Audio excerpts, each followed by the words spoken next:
This production comes to you in association with the Bluebell Warrington. Situated in an 18th century building in the town centre and just a 5-minute walk from the HJ Stadium, the Bluebell is the perfect destination for pre- and post-game food and drink.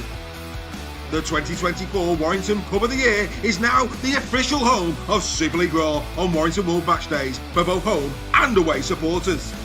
Super League Raw are delighted to have agreed a members-only area, allowing our community to come together to discuss Rugby League pre- and post-match. So set your course to the Bluebell Warrington on match days and beyond. You are sure to be greeted with a warm welcome and a cold beer. Super League Raw and the Bluebell, the perfect partnership in enhancing your match day experience.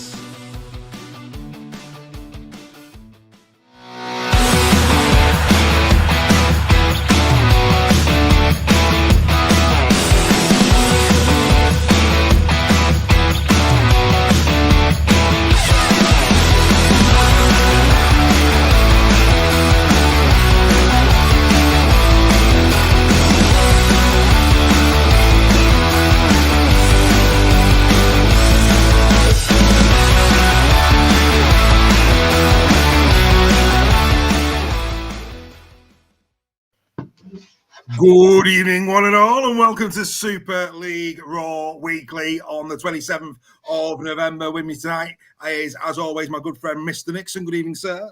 Good evening, everybody. Are we well? Absolutely marvellous, sir. And, of course, Mr. Sale is with us as well. Good evening to you, Steph. Good evening, everyone. How are we? Yes, very, very well indeed. Let's get some quick hellos in. Craig Forth, Dawn Kirby, they're all here. All the members are in. Mark Hill, Bazza Kingston, Craig Forth, Dawn Kirby, Matt Timms. They're all there. They're all coming in. Good evening as well to Simon Shaw. And a very good evening to our newest member, Stuart Wilson. Stuart Wilson, good evening to you, sir. Thank you very much for becoming a member of Super League Raw. Do get into that WhatsApp group as soon as you can and get involved in the debate that is going on in there every single day. Right then, okay. I mean, obviously, it is the close season, so we're seeing a lot of posts of rugby league players doing tackle bags. Have you noticed that, boys? A lot of tackle bag footage on Facebook and Twitter, and a lot of airport videos as well. Of players, players jumping off a plane in the freezing cold, trying to look excited about being in England, having left Oz. Always goes down well. Oh, it's always a winning. It's always a winning post. Welcome to England. I like that.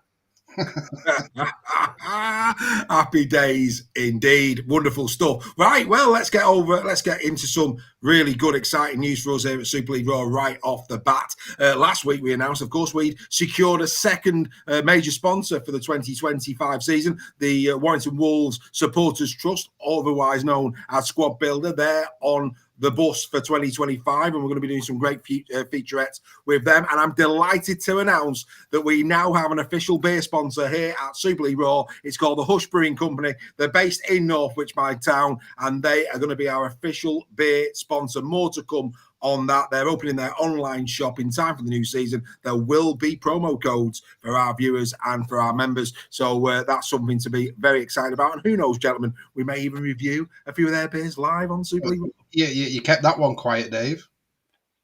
Well, I like to, get the ink on the paper, sir, before I do any official announcement, and that is right hot off the press. That was agreed literally about a couple of hours ago with my friend Chris at Hush Brewing Company. So they are going to be with us for the entire 2025 season. Like I say, I might not remember most of 25 though. That's the case. No, yes, we've got to review their beers. I'm doing well to remember last season. Yes, I'm looking forward to this. This is the best sponsor ever.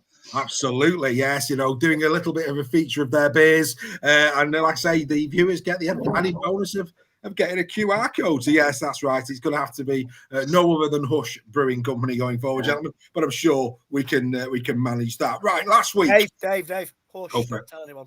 Shh. Yeah, exactly. Shh. Absolutely. That's the joke I just did. Yes, I know. But he's feeling left out. Anyway, let's. There must be a drag. There must be, or an echo. Anyway, one of the two. Right, last week I did say that I was not going to go there with regards to the Salford Red Devils because I thought it was inappropriate. Of course, Salford hadn't come out at that point to put the record straight. They have since done that. So the fact that Salford have now announced the fact that yes, they did need an injection of cash into the club to get them through the winter, £500,000, and it would appear that has been secured. That looks as though that has been secured. It's really disappointing that Salford found themselves in this situation. Obviously, they've got no major, like they haven't got the likes of Derrick's, the Simon Morans of this world back in Salford. It is a community-run club. We've seen Rugby Union come out this week and post some major losses. We know that Rugby League as well. So the sport of rugby, quite frankly, is finding it difficult to generate the income, and we'll talk about that a little bit later on in the show. But yeah, this is a real concern because, of course, we need Salford in the comp, because if they're not in the comp, Greg, it does mean that we will not fulfil the Sky contract, and there could be ramifications in the deal with Sky, which is already not really at the level that we'd want to begin with. Yeah, and I know from looking at posts on social media and LinkedIn that the chairman or the CEOs have been in Manchester this week discussing the latest Sky deal. So, yeah, I think probably that might have been a factor in why Salford left it so late to kind of announce this, and the fact that, you know, the championship teams of the championship been decided, teams of Super League have been decided, everything's been kind of set in stone for next season. And I think that's probably maybe why they hung off, because of the fact it could jeopardise the deal with Sky. I don't know. That's just pure speculation on my part. But yeah, it seems to be happening quite a lot at Salford, doesn't it? You know, as I say constantly, #obsessed. I love going to Salford. I love going to the ground. It's a great little ground. I love the sausage rolls. There you go. It had to come up. I had to say it. There you go. They were serving Brewdog a couple of seasons ago. I don't know whether they're still doing Brewdog, because I didn't quite make it down last season. But seriously, we can't keep getting in a situation where Salford are asking A, their fans, or B, other clubs, or C, somebody else to bail them out at either the end or the beginning of a new Super League season. So they've got to put something in place that makes them more financially secure. Now, if it's all because of lack of funds coming in from the sale of the stadium, then that should, you would think, secure them for a few years to come. But there needs to be a decent, a solid financial plan in place so that Salford don't have to do this again. What that solid plan is, I'm not an accountant, I'm not a businessman. I don't know what that plan is. Is it moving grounds? Is it moving back into Salford? I don't know. I mean, the thing is this, Steph. I mean, on the field, I mean, what goes on off the field, clearly that's massively important to any club. On the field, Salford are a great team to watch, and we need them in the competition. We know that. You know, they add so much on the field to Super League, the way that they've been performing over the last few years under Paul Rowley. There's a lot of talk about an advertising board facing the M60. I mean, I don't know how much an advertising board generates, but that's all I saw. And I'm sorry, I always remember that moment in A Few Good Men where Jack Nicholson says, "Have you got anything more for me, counsellor? Please tell me you haven't pinned all your hopes on a phone book." And it's like, and it reminded me of that. You know, don't pin all your hopes on an advertising board. I'd want to know, if I'm a Salford fan, and I'd probably want a bigger plan than an advertising board to generate income. Yeah. It's. I think there is a point in this that Salford haven't been given £500,000. The £500,000 is theirs anyway. It's just an advance. So they normally get, I think it's 110,000 a month as the season progresses out of that, so you don't get it all in one lump sum.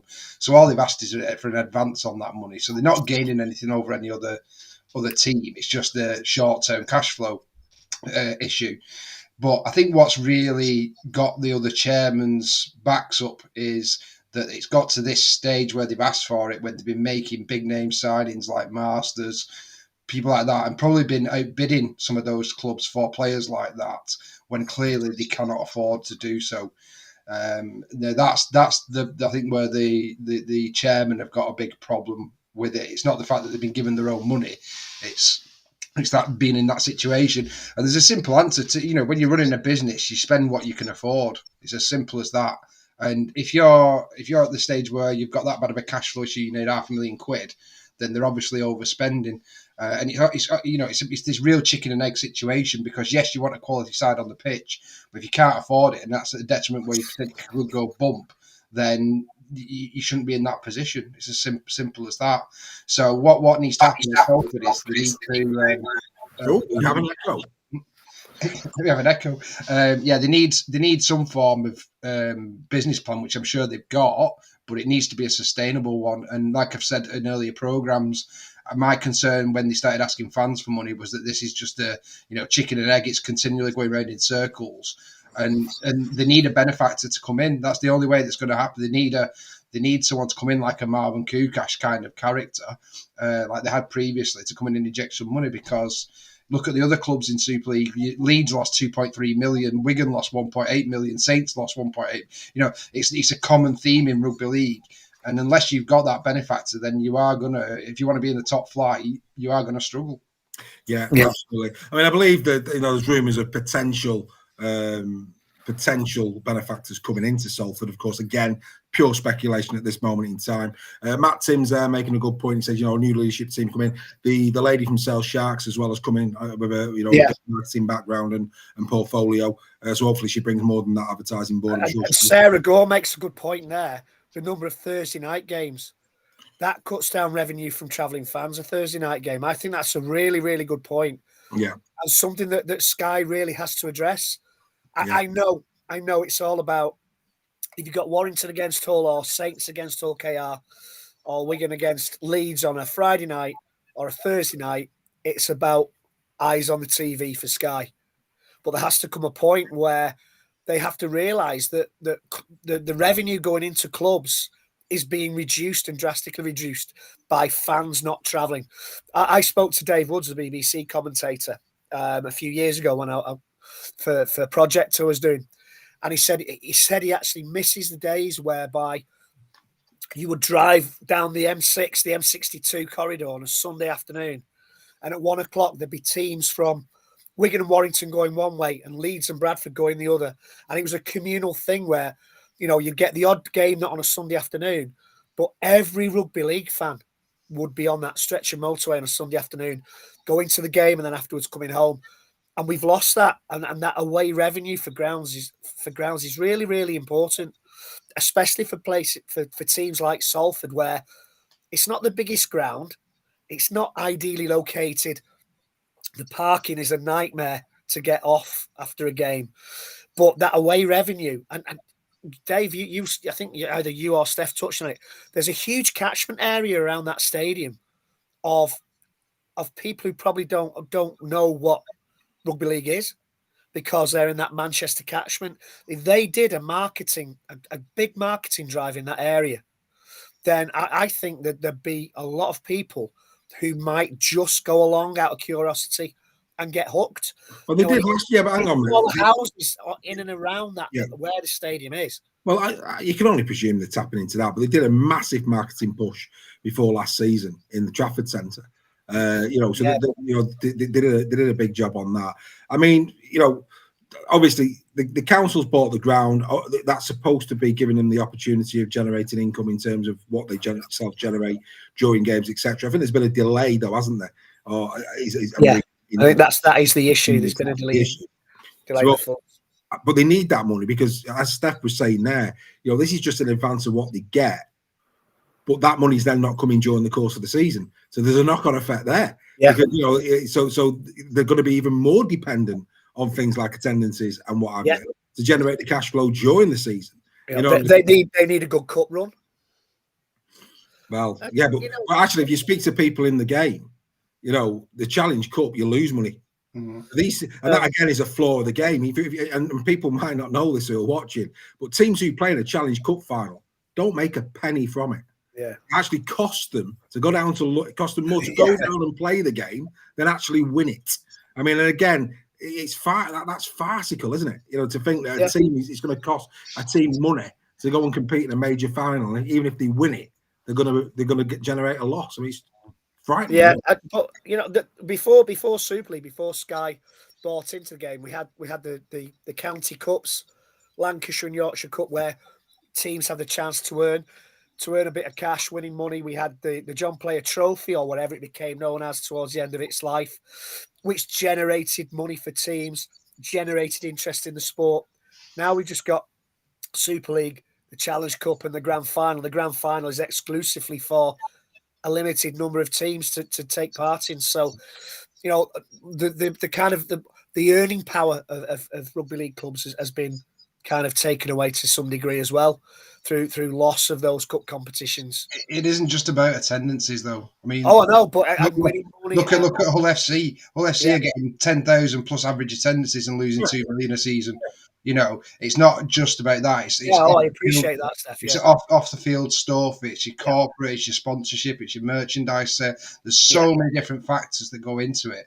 And obviously, I think people who own their own stadiums as well, people think that's a big blessing that they can get all their income. But they've also got to pay the maintenance of the stadium. They've got to pay all the staff to run the stadium. And this is why these big clubs who do have their own stadiums are losing money. And also historical debts and COVID debts. I think it's been a hot topic on the WhatsApp group this week, discussing things like this.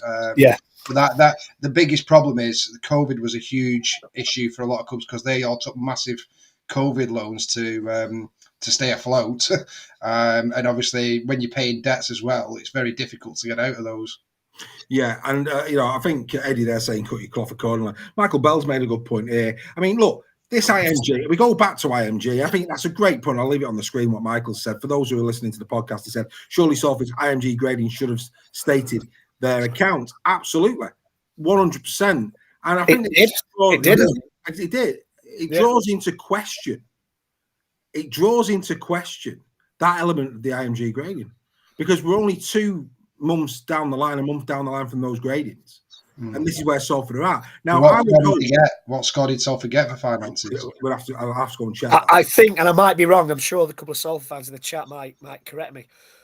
I think it was something like 2.5, 2.6 is out of 4.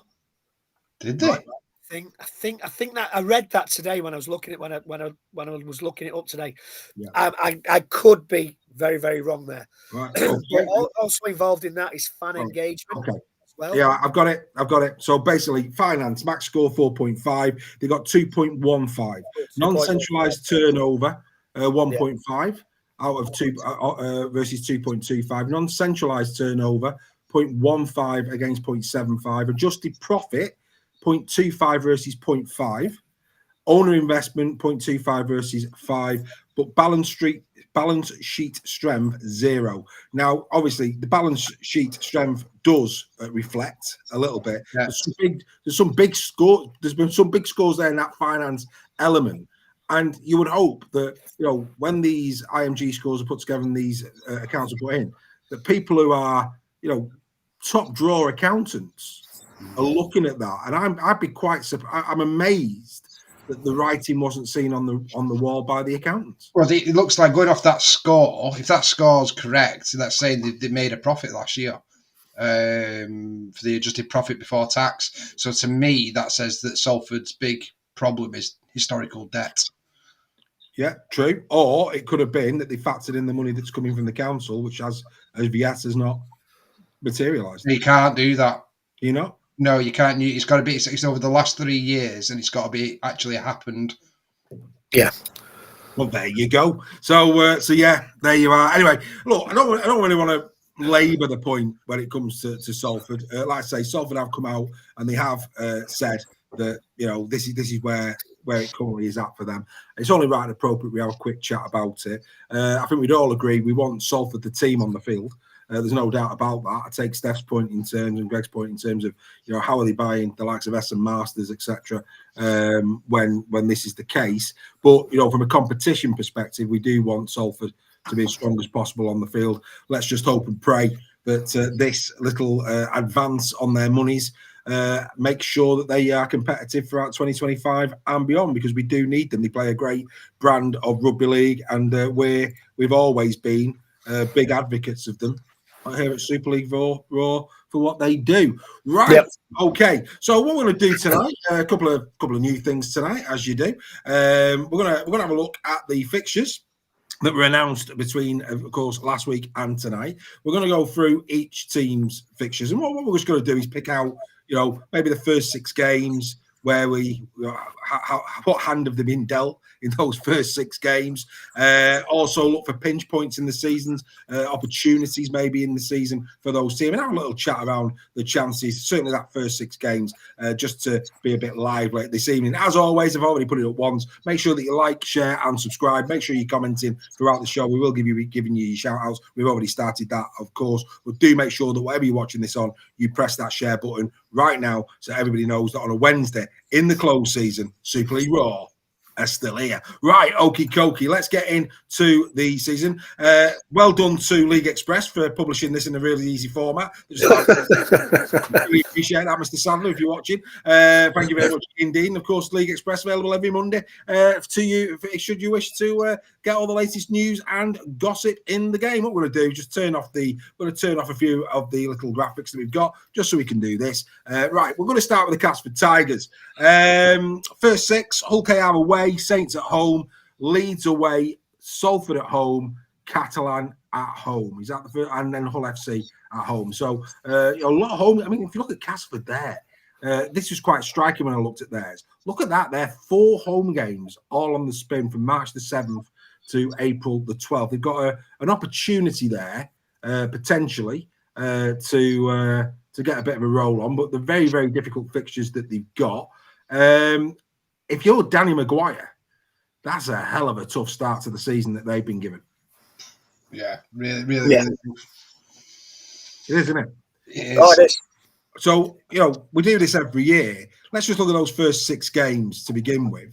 What would be success in terms of points after 6 games for Danny Maguire based on the fixtures that he's looking at there? Whew. I would say 6 points. But you've been very ambitious there. I was going to say 4, 2 wins. I'd say. Well, I'm looking at Hull KR away. That's probably a defeat. Saints at home. Yeah, probably a defeat. Leeds away. You're thinking that, and I'm looking at Salford, Catalan, and Hull. That's maybe where they're going to pick their wins up. Yeah. So. Steph, 4. I would say sensibly 4, but they could pick up 6 out of those 3 games. Yeah, the home's a factor. Home being at home's a factor. Say again, sorry. Being at home is a factor. I think that could be the difference between 4 and 6 for me. Yeah, I mean, just draw your attention though to the games after that, chaps. So after they get through the Lee Leopards on the 12th of April, the next 4 games are Wakefield twice. Because they've got Wakey at Magic, Huddersfield and Salford. That, for me, is a real key 4 games for Danny Maguire. Regardless of what happens in those first 6, those 4 games that go from April to May, Wakey away, Huddersfield away, Wakey again at Magic and Salford at home. Those 4 games are vitally important for Danny Maguire, wouldn't you say? Yeah, I think that could very well be the make or break of their season. Even though it's not just about halfway through, I reckon they have to. They're the games that they'll be targeting. I think. Yeah. To get points. Yeah, definitely. I mean, there's Castleford on a bit of a rebuild anyway, aren't they? So it's going to be a really interesting season for them next year. It is. If we're judging it on last season, we can't do that. Who knows? They could surprise everybody and be top of the table by Magic Weekend. Who knows? Think the problem with Cass have got is that the benefit they get from the 7 home games, whatever it is, there 5 out of the first 7. Sorry, look at the end of the season. Yeah. they've got 2 home games, 7 away and 3 at home. Yeah. That's going to be a tough. We play Warrington on July the 20th. They've got 2 home games between then and the end of the season. Yeah. So they have to have the points in the bag, I reckon, by the beginning of June, middle of June. I mean, nobody expects Castleford to be in the playoffs next year. I'm going to say, a bit of a spoiler alert there. I think all of us would probably have Danny Maguire as in the shortlist for Coach of the Year if in his first season he got Castleford to the playoffs. Is what I would say. It's very, very unlikely. This is about, I think, a bit of pride and a bit of rebuild. And I think what Castleford fans will be looking for, I'll just set the graphic off the screen while we're talking about this because we don't necessarily need the graphic at this point. I think what Castleford Tigers fans will be looking for from Danny Maguire is an improvement on Craig Lingard 2024. And if that doesn't materialise, that in itself causes, concerns for Danny, doesn't it? Yeah, I think this season is probably a free hit, a bit like Sam Burgess last season. But is it a free hit based on yeah, because I think last season wasn't the best season.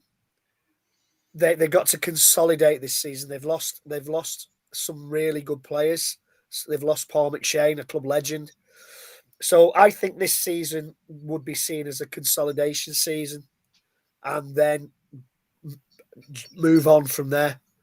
Personally, that's me personally thinking. Do you agree with that, Steph? Because I'm not. Under a new coach, I think the problem with that is that Danny was there this season as assistant, so he's had involvement in the signings, he's had involvement in the players. He could decide, obviously, who he wants to get rid of, if there's anybody there. So there's not really any excuses for him. They've got to get used to his actual coaching style as a head coach. But I mean, to be honest with you, I think Castleford are over the moon at the moment. They got a grade A and they're safe from that respect. I do think the fans will be looking on they did quite well last season. We forget, that they did actually really well under Lingard given the situation. So, the fans will definitely be looking for an improvement, and rightly so. But I think he would be under if they go less than they did last year. I think he'll be under a bit of pressure. And that's where I'm at with it. I think he'll be given the seat. I think he's got a season. But they didn't with Lingard, did they? They didn't with Lingard a year. Yeah, well, that's true. Yeah. That's true. That's a good point, well made. And like for me, I think they will definitely be looking for an improvement on what Lingard produced. I mean, nobody expect Craig Lingard and the Castleford Tigers to have produced what they produced last year in terms of the points total. Nobody expected that. I don't care what anybody says. Let's be fair. They were expected to be bottom two. I had maybe London being above them. Yeah, 15 points. 15 points to Hull 6 and to London 6. So you've got to say that Danny will be expected to improve on that. The fans came out in their droves to support the club to a grade A. They will want repaying on the field, and they deserve to be repaid on the field. They've already been repaid with that fantastic home shirt. I have to say, it's one of the finest home shirts I've seen in many a year. But yeah, I think they're going to want more than that. I just think it's a really, really interesting season down there at Castleford. And like I say, that run of fixtures there, the two Wakey games, Huddersfield and Salford, right smack bang in April and May. Going to be very interesting to see how they go. Right, let's move over to the to the Catalan Dragons. Again, another side who had a very poor season based on how well they've gone over the last 3 years prior to last year. Their opening fixtures, FC at home, then it's Warrington away, Lee away, two tough away games there. Then they got Leeds at home, Castleford away, and then Saints at home. That's a tasty set of fixtures, isn't it? It is. Yeah, all competitive ones though. I think for Catalan, all ones where they should be putting up a fight in every one of those. I think. Yeah, I mean, again, a lot of ins and a lot of outs at Castleford. Catalan will get to the squads when we get to January, but we know there's a lot of ins and outs at the Catalan Dragons. I think it's fair to say that Steve McNamara will probably look at that. He'd probably be penciling in a W where Hull FC and Castleford are concerned. You would expect him to do that, and that's not being derogatory towards the black and white or Castleford. But if you're Steve McNamara and you've got any ambitions of a good 2025 season, those are the two opening six that you're saying they're must-win games. They're W's. They have to be W's. They can't not be. Then the rest are more tricky, aren't they? Yeah. I think those two games right at the top, Warrington and Lee away for them are, they can put markers down in the sand in those two games. Come away with 4 points from those games, and I think they'll be absolutely delighted. I'm not saying they will, but I think Steve McNamara will be earmarking those as games they can put performance in and try and come away with a win. They came to Warrington last year and turned us over. So, but like you say, that they've had a lot of turnover this year, Catalan. So, again, they're a kind of a bit of a mystery this season as well. It might take a while for them to gel. Who knows? Yeah, with us tonight, Nicola Burtonwood. 3 kisses as always. Good evening to Nicola. I hope you're well. Your playing cards are on the way. I've had a couple of texts already to say that the Super League superstars have landed. So people are starting to get excited to be playing Super League superstars. Andy and Sue talking about Castleford Tigers. Delaney as defence coach could be a positive factor. Absolutely. That's Andy and Sue. Yeah. Tigers fans. A point well made. I think a lot of people are saying that if Danny doesn't do as well as Lingard, you've got to then question why was Lingard moved on.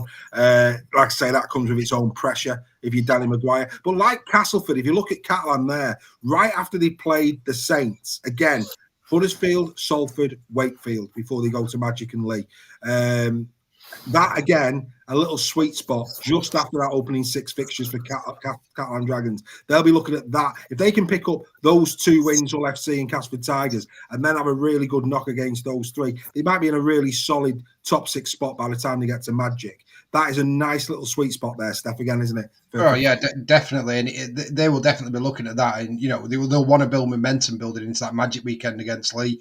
So I think they're crucial for them, those, and all winnable games for a club like Catalan to really go to Magic weekend, full of confidence against Lee side.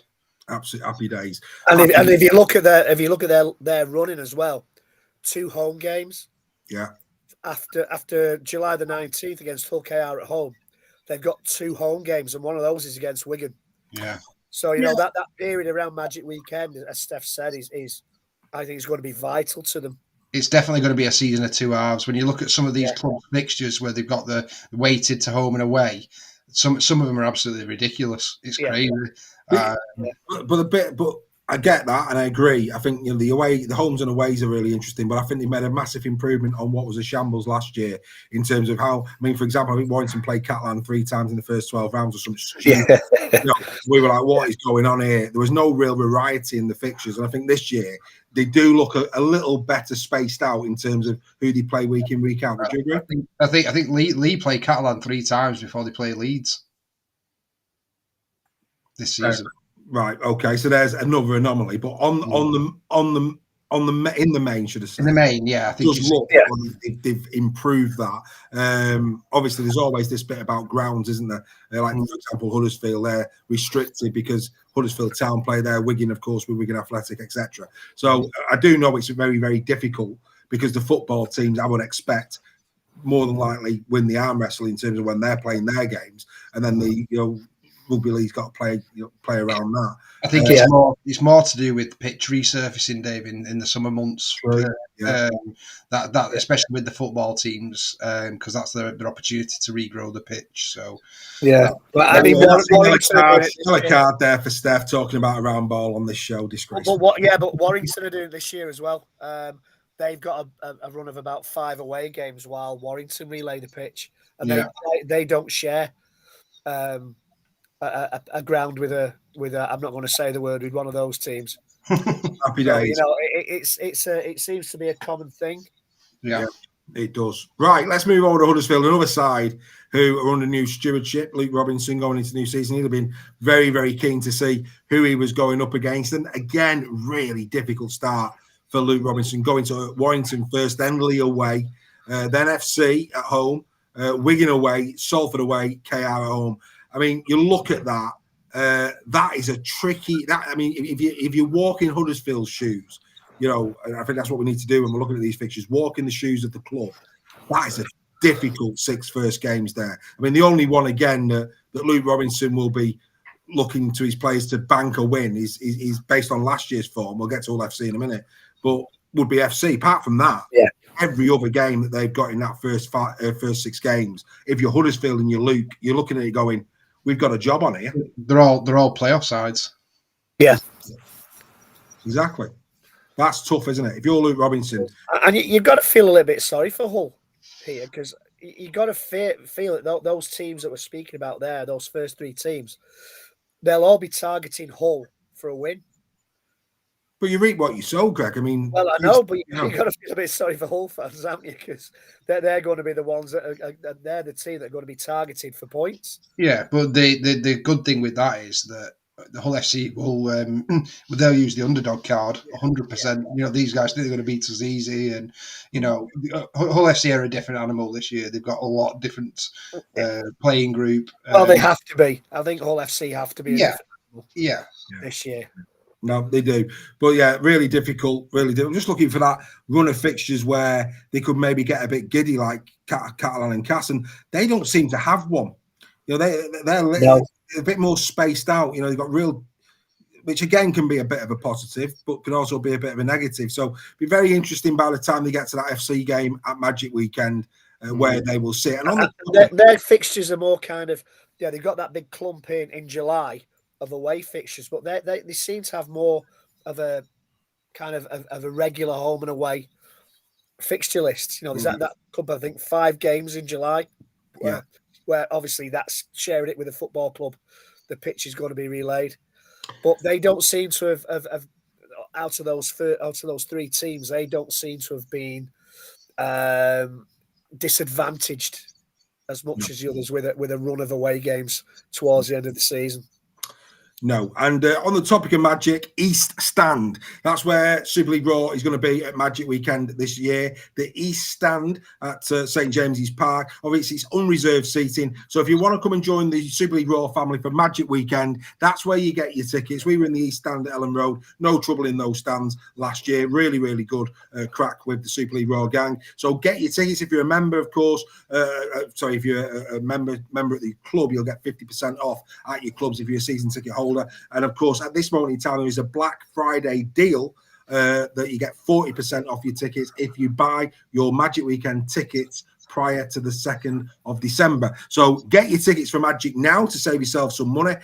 Buy it for your nearest and dearest for Christmas, whatever it may be. And if you want to join Super League Raw, it was a great crack last year. You'll really enjoy your time with us if you do want to come and do that. Member or not, everybody's welcome. Then get your tickets for the East Stand. That's where we will be on the night, or on the days, should we say. And actually, just a little one, because I do like to look after the Rugby League community.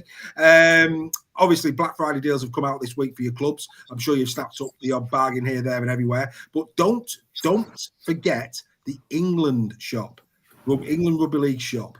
Some great deals on there. I picked myself up a nice England hoodie today for should have been £50 for £25. Very nice, very nice. Yes, it looks very nice indeed. So for those of you, again, if you want stocking fillers at really affordable prices, England Rugby League at this moment in time selling off some really nice t-shirts, hoodies, etc. there. Go and have a look at that. There again, see, Super League Raw, going the extra mile, promoting other organisations. I've been given a yellow card by Callum. I think that's good. Did I say the F word, Callum? Is Possibly. that why? Possibly. I do apologise. I have these slips. It's my age, you know. Yeah, Ian Rispin says he appreciates not being in the Wigan End this year. Yes, absolutely. We'll sort that out for next year. He's on about the grand final, but yes, we're back in the East End, and Ian, I'm sure, is already. At least you could have a kip. Ian's booking his tickets, mate. Ian's booking his tickets. He'll be with us. He'll be with us at Magic Weekend. No doubt about that whatsoever. Right, okay. Before we do another 3, we might actually do 6 teams this week and then the other 6 next, just to pan it out a little bit. So we'll return to fixtures in a few moments' time. But before we do, let's just have a little clip of our next guest on our In Conversation series. Here we go.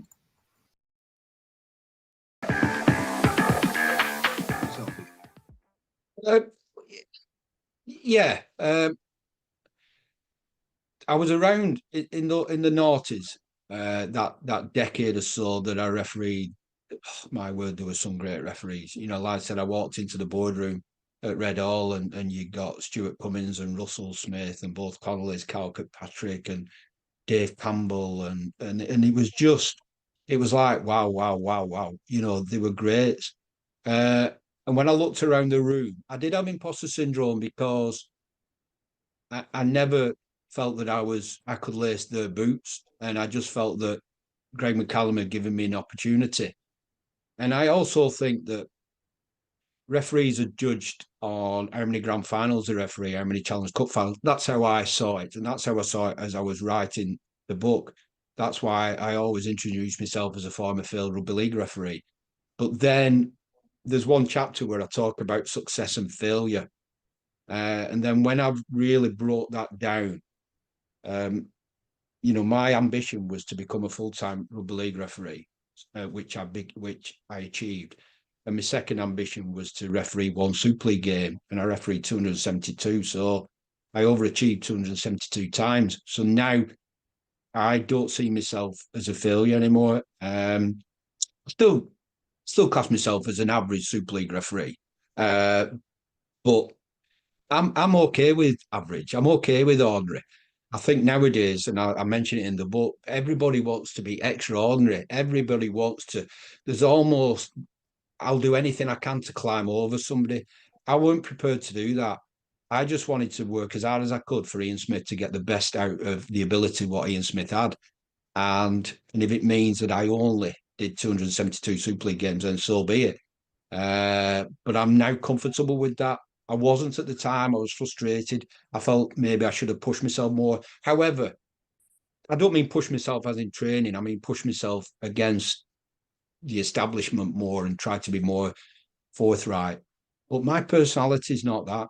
I'm a quiet, shy, quite insecure type of a bloke. But as soon as I put that uniform on, it just came alive. I loved it. And I miss that feeling every single day.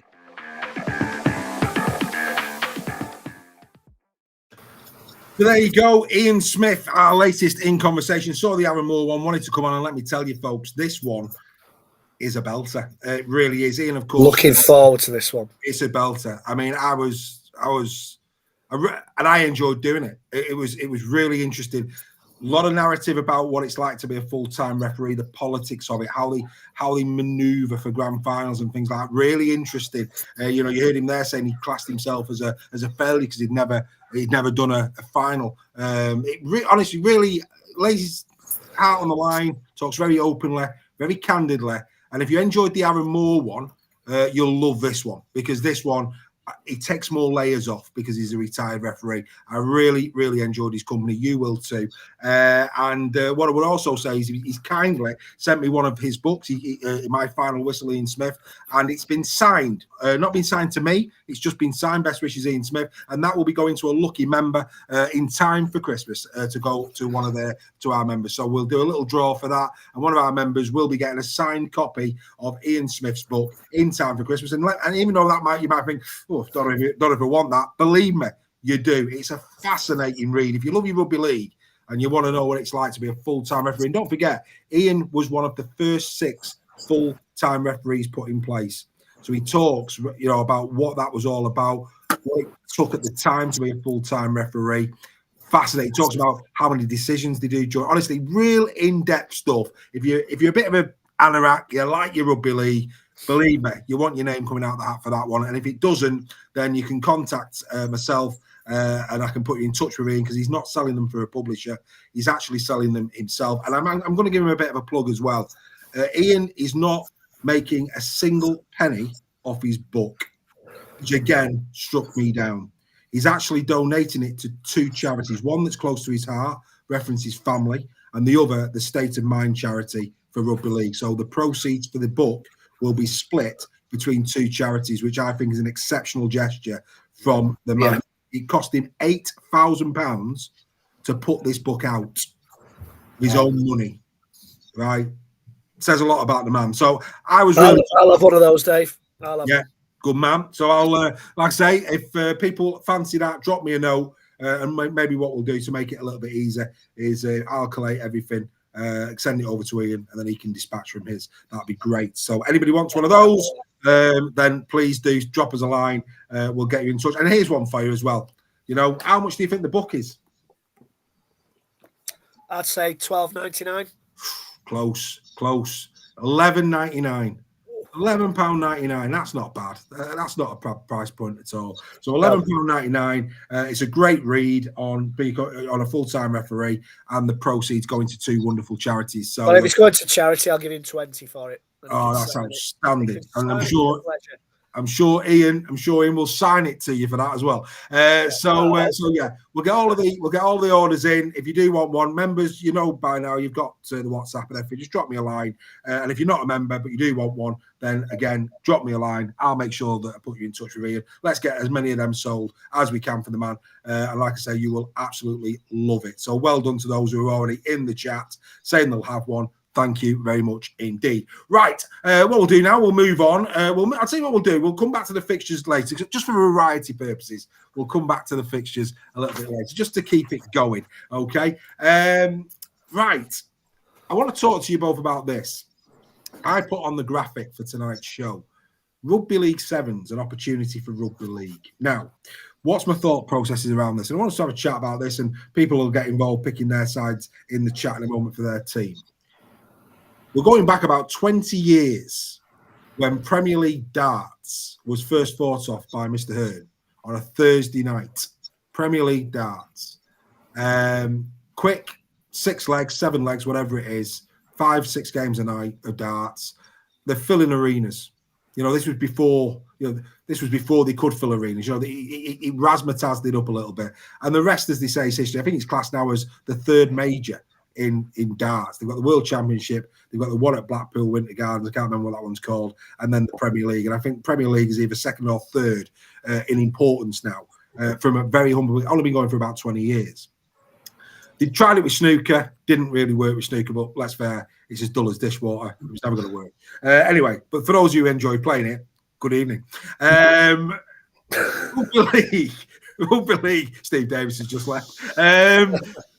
Rugby League, I think there's a massive opportunity. Rugby League Sevens. There's a massive opportunity. Wednesday nights, Rugby League Sevens, 3 games a night, 10 minutes a half maybe. Rugby League Sevens, to try and increase the interest in our sport. Rugby League Sevens is a great game to watch. Loads of tries, loads of skill, good times. I think Wednesday nights, fixed night, it could be Thursdays because Rugby League's on a Thursday. It gets you a Wednesday night slot. Rugby League Sevens, 3 games, off we go. But there's a caveat to this. All players must be sub 25. Because what we've seen this year is a breakout in real quality talent that won't get many games, double digits if they're lucky, some of them this season.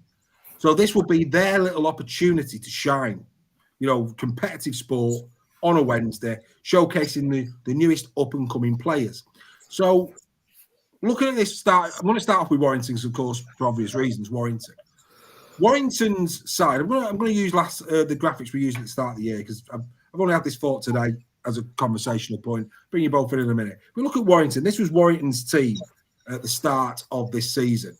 Don't worry about the lost and gain. Of course, it's retain and gain. That was the squad that they went into. Warrington's Sevens team for 2025 could be 3 backs that were Kai Taylor-Ray, Aaron Lindop, Connor Wrench, maybe Jake Fewlis thrown in for good measure. Halfback, more than likely Ollie Leyland, still only, I think, 23.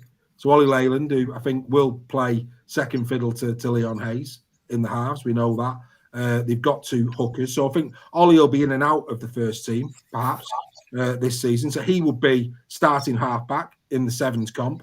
And then up in the forward positions, you've got the likes of Adam Holroyd, you've got the likes of Max Wood, you've got Lucas Green, you've got Adam Holroyd, who had a great season last year. So you've got those type of players that will be in it from a Warrington perspective. So just using the Warrington squad there as a bit of an example, that would be a really good 7 squad that they could put on the field of play, and it would showcase and give game time to these up-and-coming talents every week that we would enjoy seeing. What's your thoughts, boys? I think as long as it's done right, I think this is what you said earlier on with Eddie Hearn and stuff like that. It's a great point of a great example, should I say, of if you do something right and market it well, look what it can become. I think the idea of having it under the floodlights with the green and red goalposts thing, a DJ playing every time someone scores. beer on tap kind of thing, which is the only reason Wednesday nights becomes a bit of an issue. But we find a way, don't we? I never drink on a Wednesday night, Steph. No, neither do I. It's school night. So no, if it's done right. My immediate concern before you said it was about, we already know that they're going to bring this time regulation in terms of how many minutes players can play and stuff like that. But I think if it's those players who are fringe players, and I think using the under 25 rule or whatever age bracket thing is a great idea as well, and gives them opportunity to play against some good players. My only concern is how much the clubs would put into it in terms of risk of injury. But if they're those fringe players anyway, that kind of lessens that. But then with the darts, it's your superstars who are playing, isn't it? Your big names. So my only concern is if you don't put your superstars out, then it's likely to flop. Well, that's where the razzmatazz that you've just mentioned, tips it over.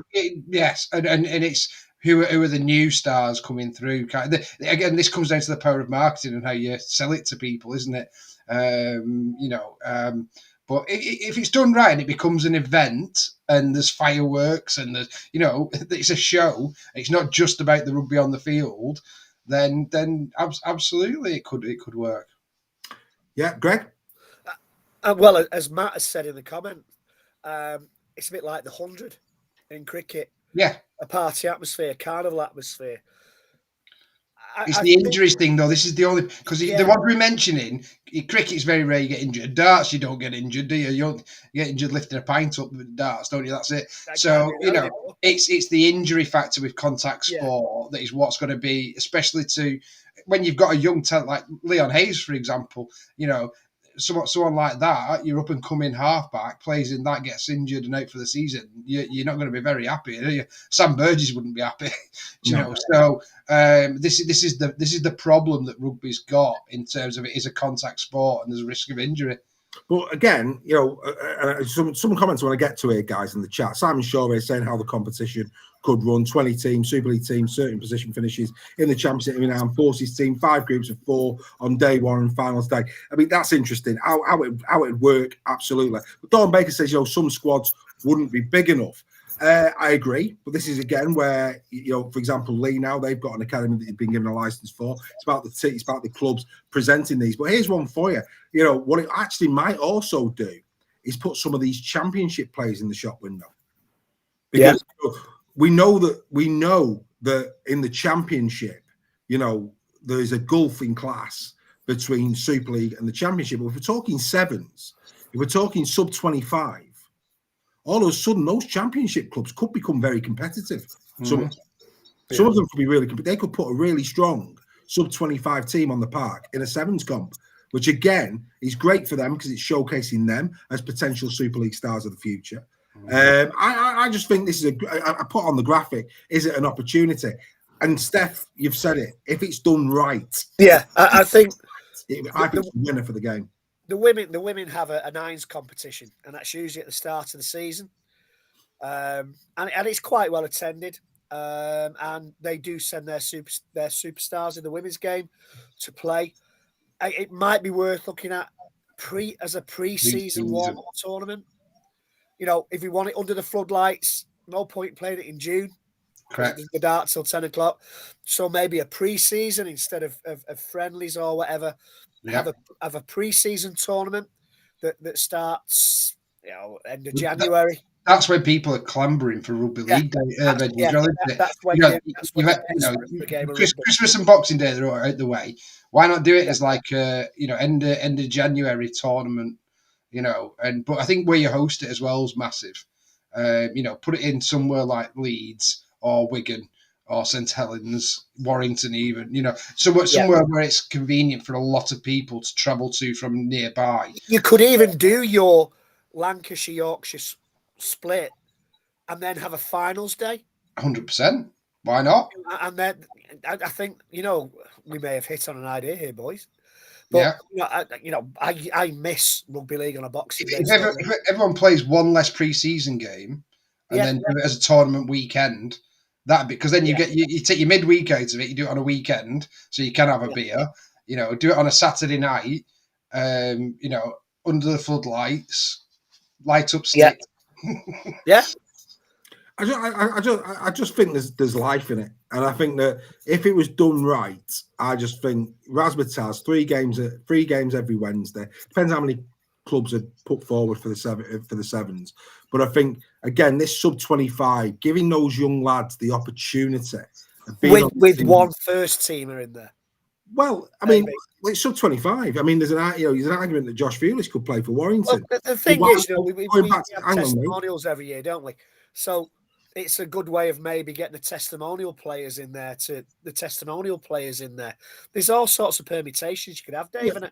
And I like under 25's idea, yeah. There is, but going back to Steph's point about how many games now these players can play, I think that, you know, for example, there's no point in a Paul Vaughan playing in this. What's the point? But he'd still be in Australia, wouldn't he? If it was George Williams. No point. No point in George Williams playing in it. He's an established Super League player, and it's just going to take his game time down in Super League. This is about, for example, the Ollie Leylands. Ollie Leyland will not play enough games at Warrington in 2025 unless there's injuries to be at risk of having to sit down because of how many games he's played. So the sevens comp for an Ollie Leyland, for a Connor Wrench, and look, they might be watching going, hang on a minute, I want to play all 27 games. Of course you do. Of course you do. Yeah. But the bottom line is really competitive squads, Wiggins, Saints, the lot. I mean, Noah Stevens. I mean, how much time is Noah Stevens? Robertson for me at Saints is a long way off 27 games a season. But he's an exciting prospect. You put him out on a Wednesday and you actually market it right. Eckersley, Robertson, Kai Taylor-Ray, you know, these players, you know, Logan Moy, there's another one that we know. Jensen Whitley, I think probably will have a decent run actually at Castleford next year. But you know what I mean? These players that we've seen this year, that we've all been excited by, but we're not going to see them because they're going to be playing reserve grade. Let's be fair. You know, I love people to be interested in reserve grade, but you're only interested in your own team's reserve grade. So you're only seeing these get once a day. But TV on a Wednesday night, we'd watch it. You know, and if we'd watch it, I'm sure there's a lot of people watching us tonight who would watch it, and it's a great way of showcasing the talent that's on the way up. But Craig makes a good point. There's a couple of good points in the chat there. Craig's is a good point that maybe it's not counted on the playing time. Has to be because it's about fatigue. This is about concussion protocol. Then do it pre-season then, and then I think Gary Robbins saying, have these games at half time. Well, you could do players. Yeah, and that's another way around it. But again, you're not showcasing it because it's its own event for me. It's its own event, and I think we're going now into the area of there's an idea here sub-25, and we're moving into let's get older players playing, and because it shouldn't count against the time on the field. We're losing the point. The point is that it's a young sub-25. These lads that are playing reserve grade week in, week out. If they're lucky with 200 people watching them, all of a sudden there's now thousands of people watching them. Would there be though, mate? Well, Premier League Darts. Yeah, hang on, Fred. Premier League Darts achieved it, mate. Premier League Darts achieved it, and it's about thinking big. And this is the problem with our sport: we don't think big. We don't think big. Nail on the head. No, we don't think big. You know, if you can have soccer Saturday, why can't you have Rugby League Saturday? Why can't you have that? Why can't you have that? You know, it's ridiculous. You've got Match of the Day on BBC One at 10 o'clock every Saturday. Why can't you have the Super League show at 10 o'clock every Sunday night? You know what's going on? We just don't think big enough. We allow ourselves to be a second-class sport, and the difference about what we do, and you know the way I look at it is, if we're going to break out and we're actually going to bring money into our game and stop these type of things happening to Salford, what we need is some big ideas surrounded by people who've got that level of ambition. We had Derek on 6 or 7 weeks ago. Love or hate the man. That man's got ambition for our game. You know, exactly, yeah.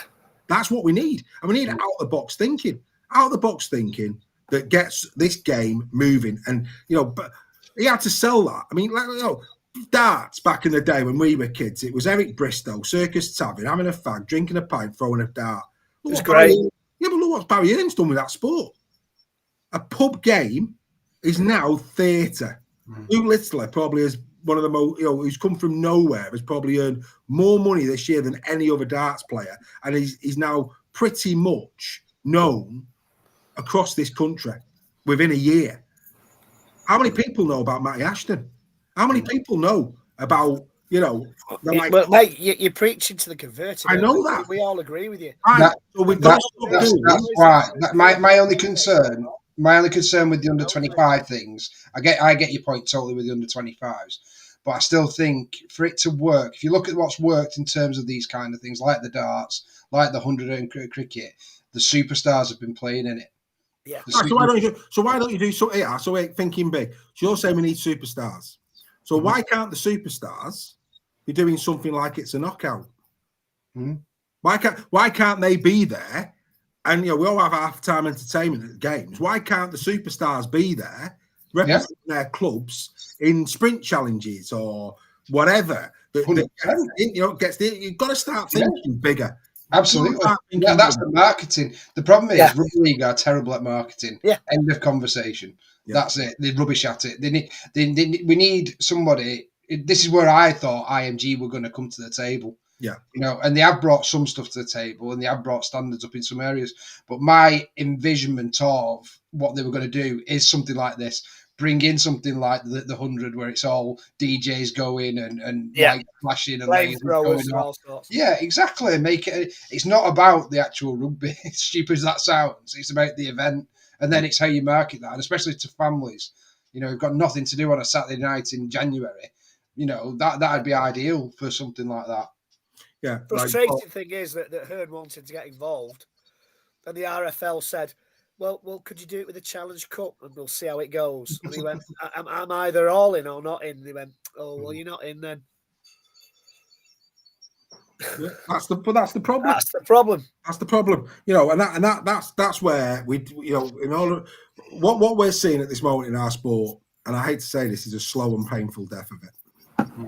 That's what we're seeing. Rugby League will survive because there's enough people playing it on parks, and the Rugby League as a sport survives. Will it survive as a full time? Well, not if it carries on what it's doing now. It can't possibly. And this is why because I want to continue to see this full time, because anybody who plays our great sport deserves to have a full time wage off the back of it and paid well for it. That's where I sit with it. And this is why, for me, they do deserve far more than they get. And it's for people outside of the game to be doing what we're doing now, talking a bit of passion, out of the box thinking, and thinking, how can we generate interest? Because it was interesting. I was speaking to somebody, a friend of mine. She's just, Greg, don't take, you're about to fall over. But a friend of mine started dating a guy from Wigan. I know. Unbelievable, shocking effort. But anyway, he even works at Robin Park. Wow, dear me. But get this, she's going to her first Rugby League game in the new season. He's going to take her to watch a Wigan game. And I said, I'm telling you now, game one, you will be hooked. Yeah. You will be hooked. I said, I promise you now, when you go, and I can't wait for her to come back to see me after she's been to that first Wigan game and tell me what she thinks of this sport. And I know, because everybody's the same, that once she watches it, she'll be hooked. And that's what we need. People watch our sport, they get hooked. Yeah. So how do you get them to see our sport? And this is what we're doing now. Out the box thinking, bit of passion. And it's like everything, isn't it? I think it's like in Robin Hood, isn't it? A British man is fighting for a cause. Kevin Costner, he's better than 10 armed soldiers, or whatever that quote is in that film. And and that's what this is. If there's enough will, if there's enough passion, if there's enough drive, the art of the possible is there. But for me, there's too many people in our sport sitting on their hands. Yeah, definitely. That's what I said before. And it's the marketing that lets the sport down. So much. It is. We're also we're that passionate about it. We come on every week and spend 2 hours talking about it. The problem is that it gets undersold. The game gets undersold. It's the best product in sport for me. And if you look at what the NRL do, and I keep saying, look at what the NRL do, look how well that's marketed. Every game streamed and all that kind of thing. All these ideas are slowly filtering through to us. But the build up to the games, the way they do it, the footy show thing, what they have now, I know the footy show is the old one, but the ones they have now, completely different. Whereas we don't get any of that. It's just we put the games on and that's it. And we're lucky if we get a pre-match build up. Yeah. So anyway, just for giggles, I've done a Warrington squad. Would you agree with that one, Reggie? They'd be the players. I think they'd be in with a shout. They'd be the shout. Wigan. Let's just have a quick look at Wigan. Let's just have just for a laugh. Let's just have based on last year's squads. Let's just have a quick look. Lee won't have many, will they? Because they were quite an oldish squad, but they'll come good this year. Right in this lot. I mean, we know Noah Stevens. Noah Stevens would definitely be in. Robertson would be in. I'm just looking at some of these other ones in here. I don't know how old T. Ritson is now. Is he sub 25, T. Ritson?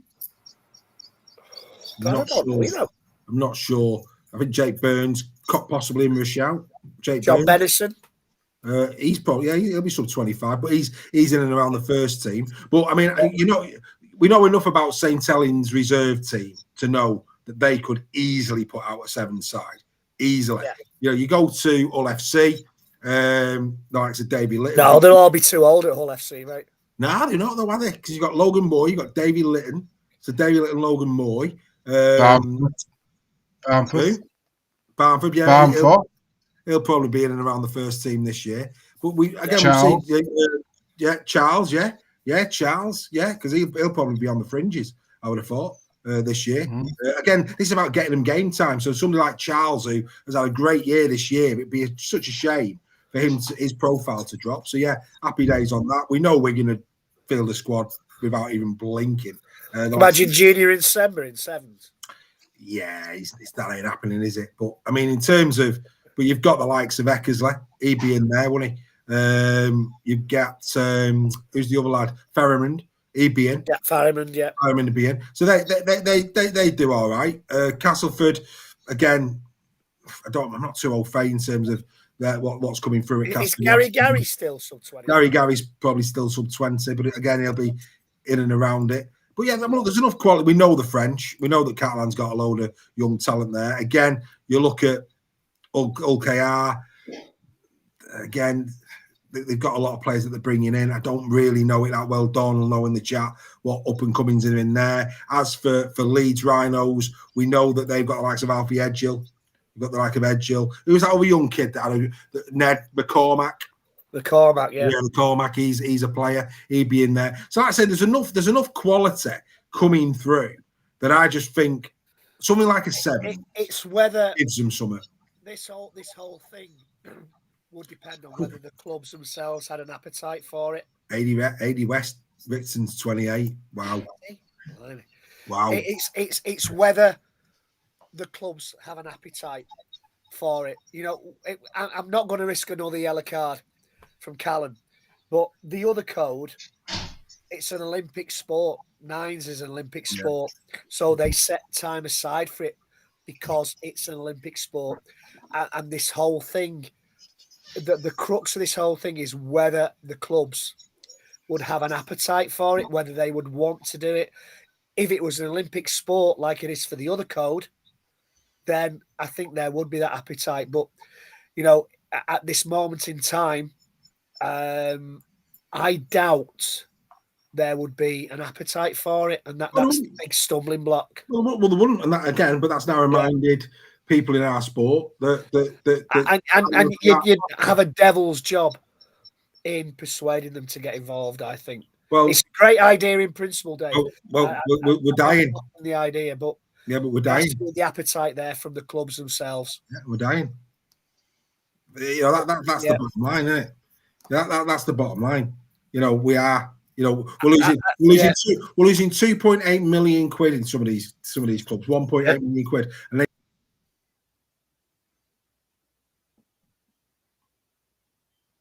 Is that him or him or us? Me. I'm back. But then we've got some of the clubs going to the powers that be asking for the salary cap to be increased. What's that going to achieve? Going to achieve? Yeah, it's I mean, from the outside looking in, you're like, what's going on here? It's bonkers. Got to start thinking bigger than we are. Anyway, right, okie dokie. So good chat. Just thought it was interesting, mate. Different viewpoints. It's a great idea in principle, mate, and I've no qualms with it. It's whether there would be the appetite for the clubs themselves, I think, is the crux of it. It's like Dave says, though, that we've got to do something. We have. Something needs to happen, and Yeah. this is where IMG, as the biggest promoters in the world, need to come up with something.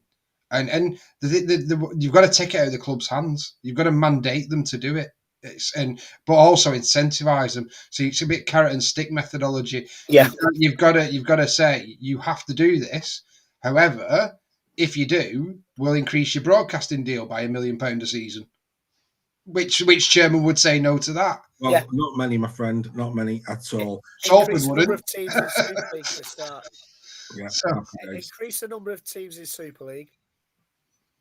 Well, that's bringing a Cumbrian team. It has to happen. We cannot have. We're like Scottish football now because we're playing the same teams 3 and 4 times. You know, and the magic of playing a Wigan or a Saints or a whoever, and there are too many traditional rugby league sides that are not a part of Super League.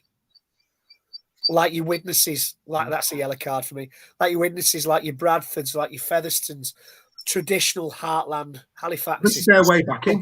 Teams. I bet if you said to clubs, you get 0.25 IMG points for competing in the 9s tournament or 7s tournament. Maybe, yeah. If you get 5.5 points for winning it, or to get to a final, then things like that. There's your carrot for them to put some decent sides out in it. Absolutely, and that's it, isn't it? This is exactly why this should be done. Yeah, exactly why this should be done. Make it even more points. Make it you get 1 or 2 points for it. I mean, Dawn Kirby's gone in the chat, and there's a lot there, isn't there? Harvey Moore, Zach Fishwiff, Lewis Gorman, Leo Tennyson. The list goes on, and as she says there, they're not getting a look in. Great way to showcase them. Dawn Baker, yes, IMG was sold. It was sold to the company that owns UFC and WWE. It'd be interesting to know if they want Rugby League as part of that portfolio. That's another thing that we'll keep a very close eye on. They'll probably put a big cage around the Rugby League pitch next season, though. Multi-billion. I mean, they're different stratosphere. Yeah. I mean, they really are. I mean, you know, when they start going through what's on the books, it'd be interesting to see what happens with regards to Rugby League. That said, if they're getting the money that they're reportedly getting thus far and they're already a couple of years in for minimal impact, then they'll probably say, well, actually, it's easy coin. Let's leave it as it is. Be interesting to, I mean, that's controversial, but I'm sorry, but we need to be seeing more. We need to be seeing more. Right, quick one. So this is what I've got. Delighted with this. I'm going to be really pleased to let Ian Smith know this. I've got 5 people here: Dawn, Alan, Mark, Greg, and Craig. All saying they'll have a book. That's 5 books tonight for Ian and his charities and everything. Thank you very much indeed. Obviously, he's going to be giving out as a prize in the next couple of weeks the signed copy that he sent to me. He will be over the moon with that level of support. He may also be coming to, well, I think he actually is coming. He said he's put it in his diary. He's going to come to the Bluebell on the 21st of January. Brilliant. So he's going to come to bring a referee's perspective to our gathering at the Bluebell on the 21st of January. Tickets on sale now on our Patreon website, and of course our Patreon website is where you can become a member here at Super League Raw. And why wouldn't you want to become a member here at Super League Raw? The community is getting bigger and bigger all the time. 21st of January live at the Bluebell in Warrington. Earl Crabtree is with us. Ian Smith is going to be with us. Hopefully you can be with us. Get yourself over there and have a look at that. And of course there's loads of benefits. Get over to Patreon. You'll be able to see what those benefits are. And one of the benefits has been the Mastermind competition. Again, we were together on Sunday night for Group B. Group B got underway, and one of our members, I have to say, Mark Hill, well, he stole the show on Sunday. This is what Super League Raw membership looks and feels like in the off season. We had a great time. Enjoy this. Outstanding effort. Right, you need to get this right, Mark, to keep yourself in it for a point. Draw time. Here we go. Leeds lost 3 times to Warrington and Hull KR in 2024. But which team scored the most against them? Was it Wire or was it KR?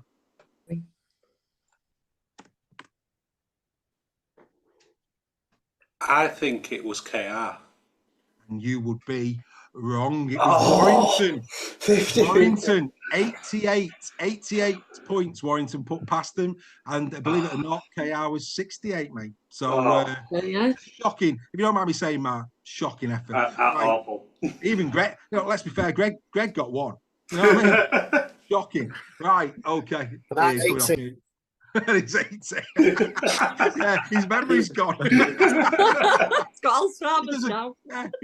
He thinks he's on points of view. Am I not? Gonna send a letter in.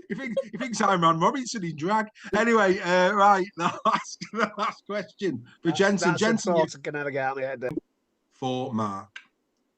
Which Leeds player has played for the following teams prior to representing the Leeds Rhinos? Bradford, Lee, St Helens. Who represented those three teams before he debuted for the Leeds Rhinos?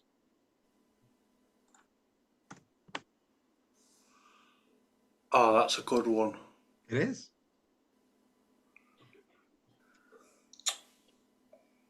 Wasn't Miller, was it? Miller? Lockie Miller? Yeah. Oh, what a shocker. Oh, no, mate. James Bentley. Oh, of course it was. Yeah. Oh, what a fool.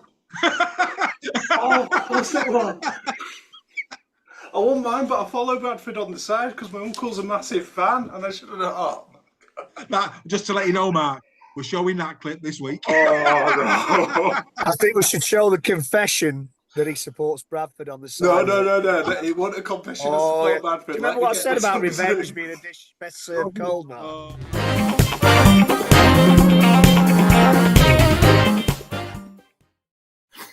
Absolute comedy gold. Genius. Mark Hill, absolute legend, great member. Bradford fan, Mark.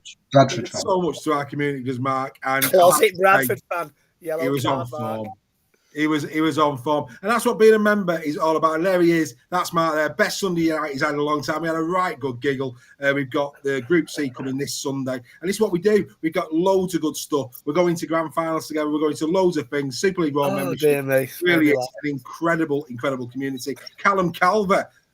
Yes, we are down to our last 2 sets. We've only got 2 sets left of Super League Superstars. That's it. And then they're gone. So Super League Superstars, 3 sets, 96 playing cards for 25 quid. Only 2 sets left. Callum, get in the chat if you want to secure one. I'll put your name on one. But only 2 sets remaining. That's it. And to be fair, we're probably not going to be making, I don't think, any more. So these are going to be quite a collector's item, actually, because nobody else is doing anything like this. And like I said, we're down to the last couple of sets. More importantly, Leon's in the chat.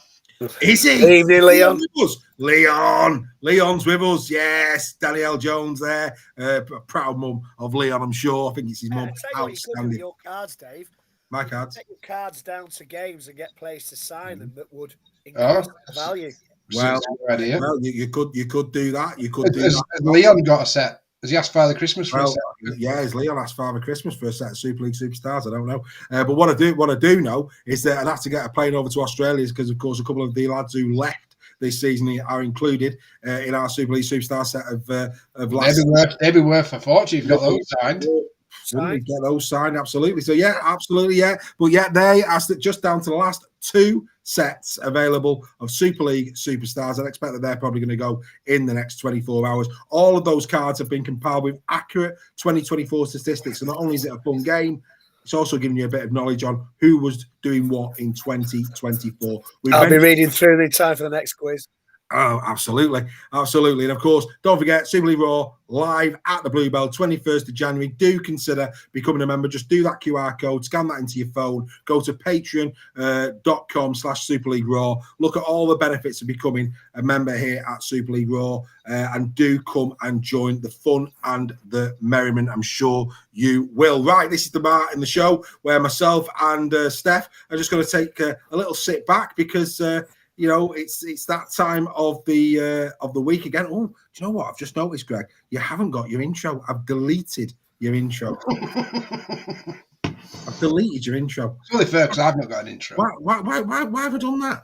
Why have I done that to you, mate? Because you hate me, sir. I don't at all. I actually gave you an intro. I don't hate you at all.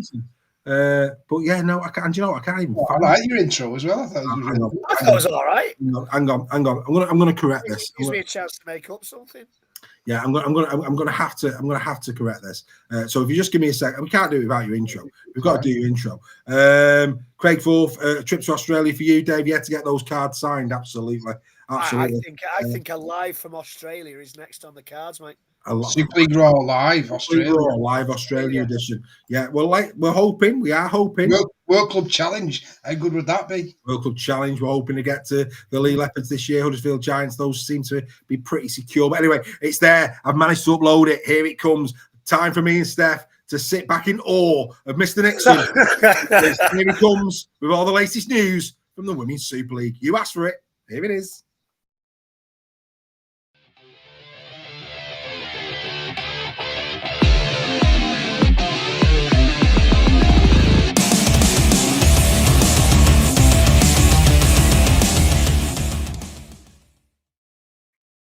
By the way, loving the metal intro.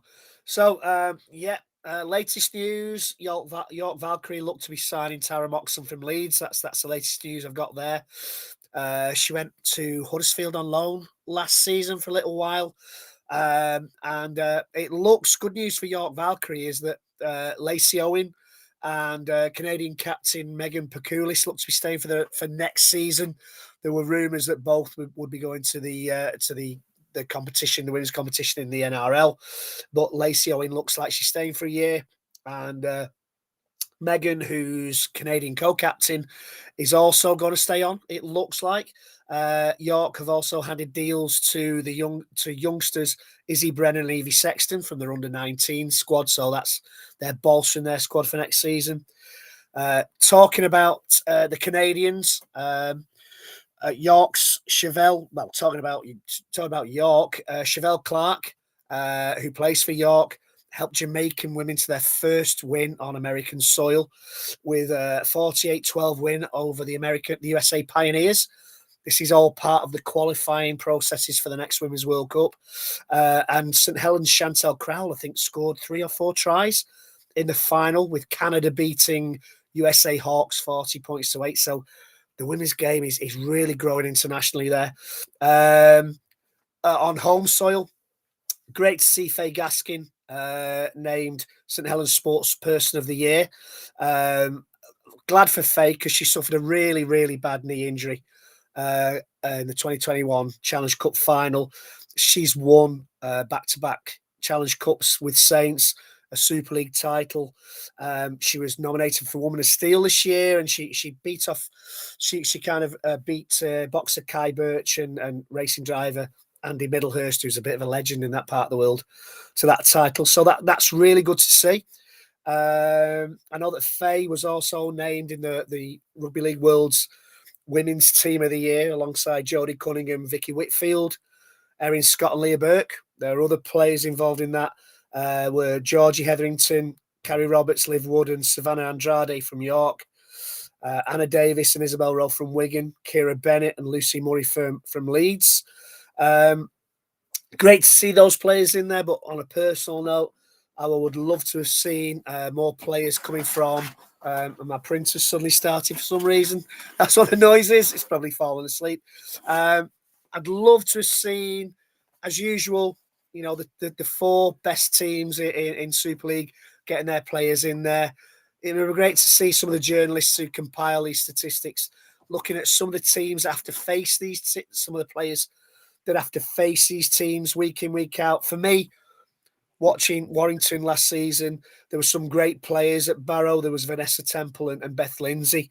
Huddersfield, Amelia Brown, Lois Nadole. I think that's how you say it. Featherstone had Fran Copley and Tally Breyer. At Warrington, Sammy Simpson was doing fantastic until she had a real serious hand injury. And Katie May Williams was as dependable as ever playing for Warrington. So it would have been nice just to have seen some kind of something fresh, something new, instead of going for as great a players as they are for the women's game, looking further afield. And, some of these players that stand up to the Amy Hardcastles and the Kira Bennett's and whatever each season, they deserve some sort of credit.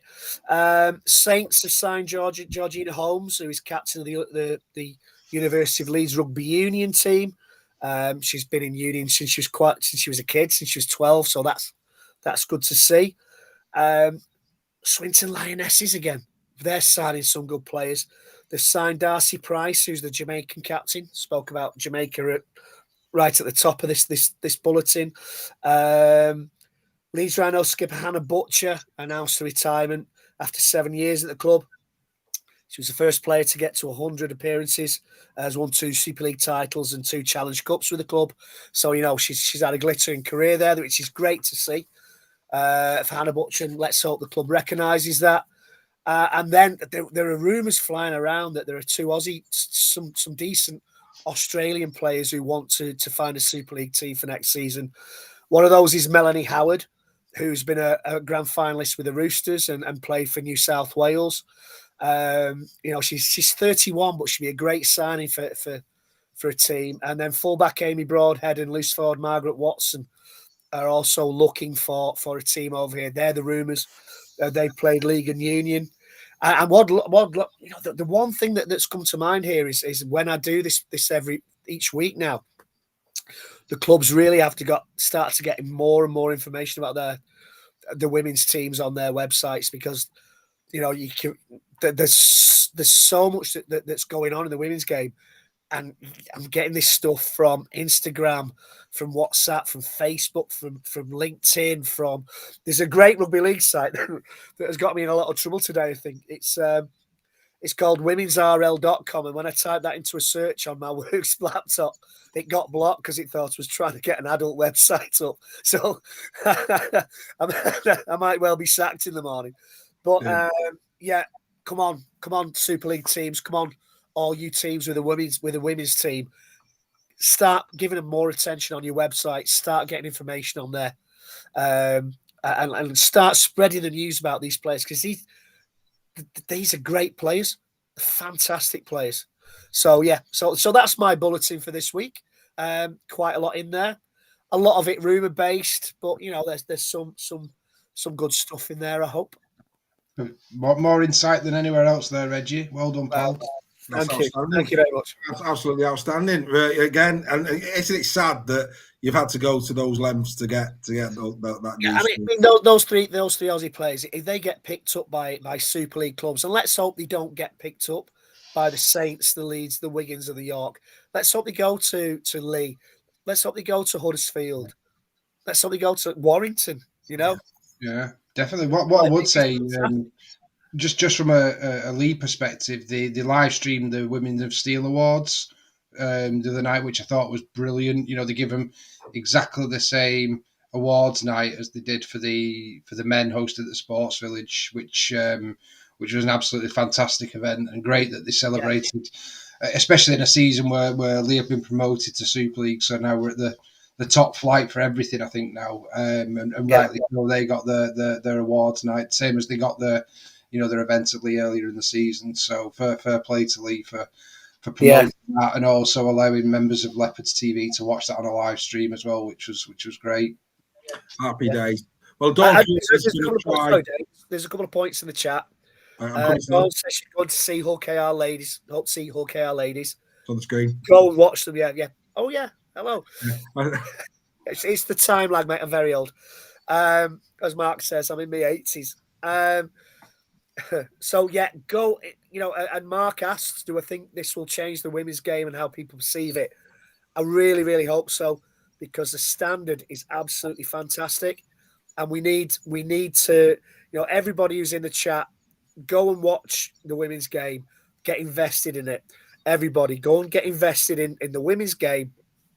Tell people about it, because it's fantastic. John Wilkinson, any news on Warrington ladies' new coach yet?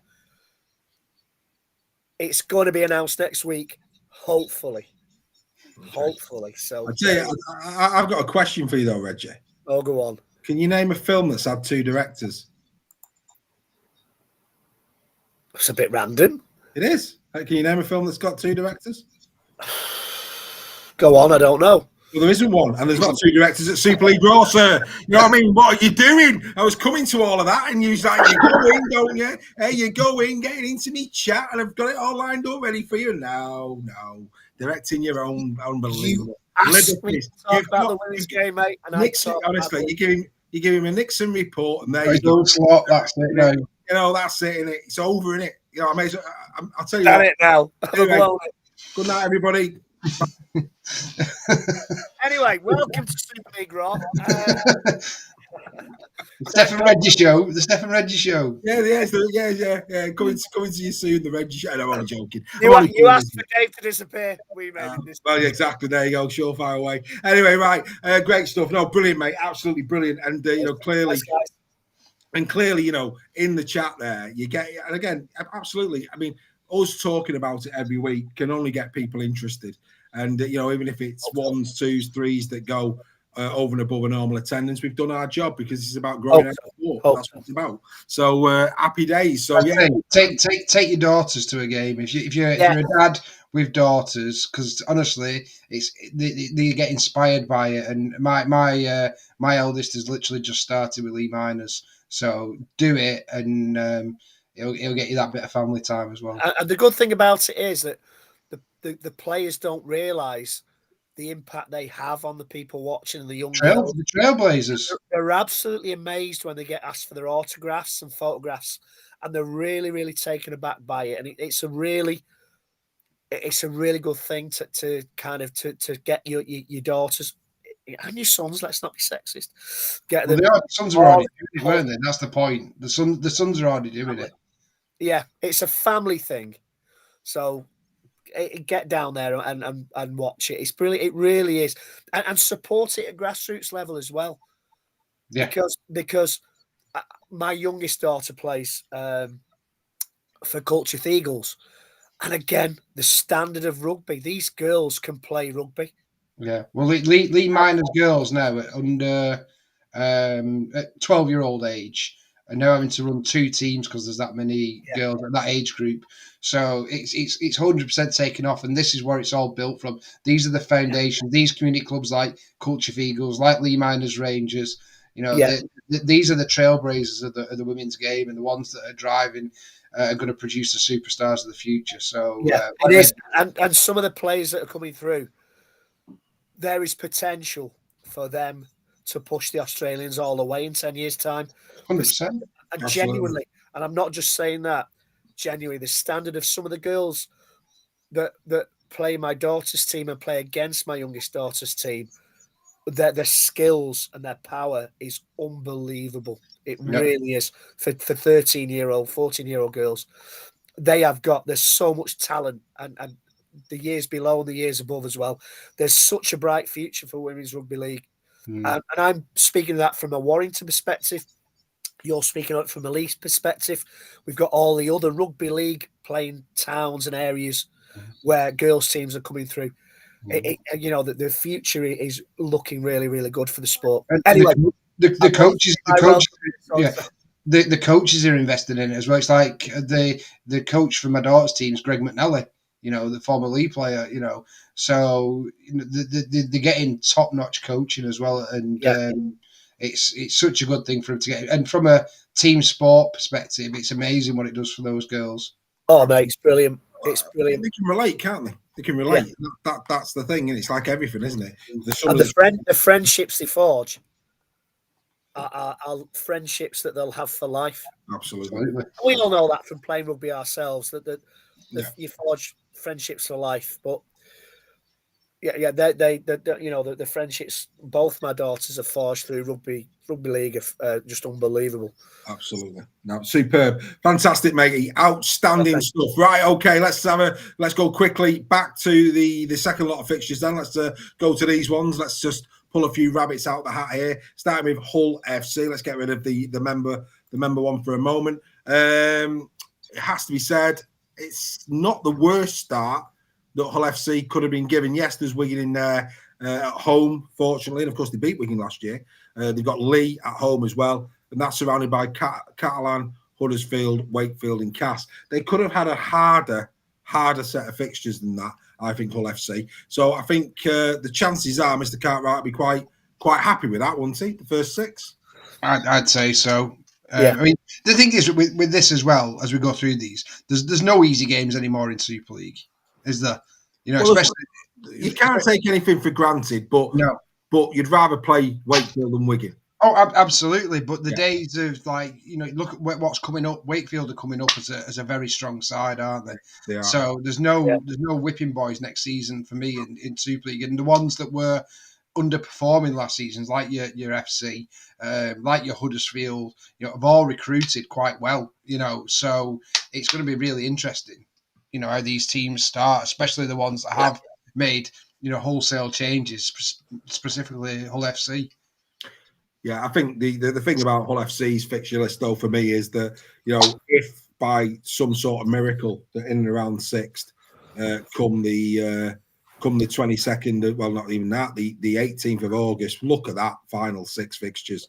Lee at home, Saints away, Leeds at home, KR away, Warrington at home, Catalan at home. That's a tough run in that for Hull FC. If they were in around the playoffs before that run of fixtures, that is a very, very hard list of fixtures to navigate to a playoff start. It is, but the good thing for them is if they are, with all the signs they've made, if they are doing anything and they've improved that much, a lot of those will be 4-pointers, won't they? So that's the motivation I would use as the Hull FC coach, is to say, if we are there and thereabouts, then we've got opportunity to gain on those people that should be around the playoff places. Yeah. And the other, I was going to agree with Steph there that, if they are in the top 6, momentum might be with them for those last few fixtures. So, sorry, Dave, I didn't mean to interrupt you there, mate. That's fine, mate. Because what I was going to bring in terms of KR, because they also, I think, on paper, Greg, have got a very favourable first 6 games. Yet again, Saints away and Lee at home. But, Cass at home, then Wakey away, Salford at home, before Saints and Lee, back to back, and then Huddersfield. Again, if you're Willie Peters, and I take Steph's point, you've got to go and win these games. It's easier said than done. But when the fixture list comes out and you look at those first six games, I think Willie Peters will think, do you know what? We've come out pretty well there. Yeah. Based on last season, definitely, and Hull KR have strengthened. They've bolstered the goal kicking, which is, I think, a big advantage for Hull KR this year. But that is, they've got. I'm not going to say easy because, like you say, no games are easy. I do agree with Steph. I think this will be a more competitive Super League this year. But they are, let's say, comfortable until maybe Saints come along away from home. That could be the litmus test for Hull KR, how they perform in that Saints game. I know it's very early in the season, but that could be the kind of, we could maybe well see, could be a good indicator of what Hull KR are going to do next season. Yeah, well, no. Sky definitely want to show them on the main event, don't they? Yeah. Well, and surprise, Leeds have got a lot of games on telly as well. Who'd have thought that? But Hull KR have to. But let's be honest though, they've earned that because last year they were very entertaining side to watch. Hull KR, finalists as well. So do you know what? Fair play to them. And when it says Sky there, that's the main games. There's still. All games are still going to be live on Sky. Yeah, it's the main event. It's the one with the build-up. Yeah, it's the one with the build-up. It's the main ones. So anybody who's concerned about why Sky on there when it should be they are all going to be shown live on Sky via the red button this year. Let's just hope that David Sale has worked his magic in time for the new season. And all of those. I need to get an update. I will get for next week. I will get an update on that. Yeah, in fact, you could be our chief Sky consultant. Everyone intro. Get your intro. Yeah. The Dave Stale, the stalking David Sale with Steph Sale, something like that. You know what I mean? Get your own intro. That'd be good. Happy days. In terms of no, it's not sorted. No, no, it's not. It's a bit like me with the Warrington head coach. No, not sorted. Nothing doing. But if you look at that bottom again, just quickly going to KR's run in the last 6 games, tricky. I mean, really tricky. Yeah, they got again, not being disparaging towards FC and Wakey, but they're in there. And if you're a team like KR who's been grand finalists this year, you've got to be looking at those games and thinking, you've got to be looking at them and thinking they have a win. You can't not, and you've got to go and win them. But you've got KR now. They've got to be going again and building again, and with the squad they've assembled for next year, which again we'll get into in Jan. Wow, but it's 4 out of 6 of them tricky. But again, look at the second half of the season though. Lots of away games. Yeah, for KR. So it could balance itself out. Yeah, absolutely. Well, let's hope it does. And having said that, Hull FC, again, apart from that middle bit in the middle of their season, they seem to have a fairly steady home and away kind of ratio. Yeah, absolutely. Happy days. Yeah, no, absolutely. Again, I think no fixture list is going to be perfect, but I think if we had 14 teams, it would be. It's a massive improvement on last year, massive. And then you've got Leeds Rhinos. You know what, Alex Sharp. He's got to be delighted. Alex Sharp, Mark Hill, Wakey, Salford Cass. There's worse starts to a season than that. I mean, again, you've got to go and win him. And I throw Catalan into the mix because based on Catalan's 2024, Leeds are in that bracket. They look at Catalan as a team that they're going to go, yeah. I mean, on paper, Wigan is their first real tough test the wrong word. Alex Sharp in the chat earlier, the WhatsApp group, had said that Leeds will be top after the first 3 games. It could well be. Could look at those fixtures. It's not a bad shout, is it? Could well be. I mean, let's be fair. When you've got a player that's played for Bradford and Saints in Lockie Miller, playing at fullback for you, you can't go wrong, can you? You can't go wrong. Yeah. It's and you bring Bentley off the bench. You bring Bentley off the bench, who's never played for those sides. When they're 8th after the 3rd game, I have screenshotted that comment from Alex just to remind you. I'd be disappointed if you hadn't. But again, you look into the fixtures. There's a couple of runs where, again, you look at May the 16th. There, they've got FC, then Casford Tigers, then Wakey Trinity. So that's 3 games there that they'd look at and go, yeah, that's going to be a pivotal part of their season. It really is, because they have to be picking up points. Mark Hill's taking all that banter in good spirit. We'd expect nothing less. But yeah, and again, we go to the last 6 games for Leeds. Castle away, Hull KR at home, then FC away, Huddersfield away, Catalan at home, and Wigan.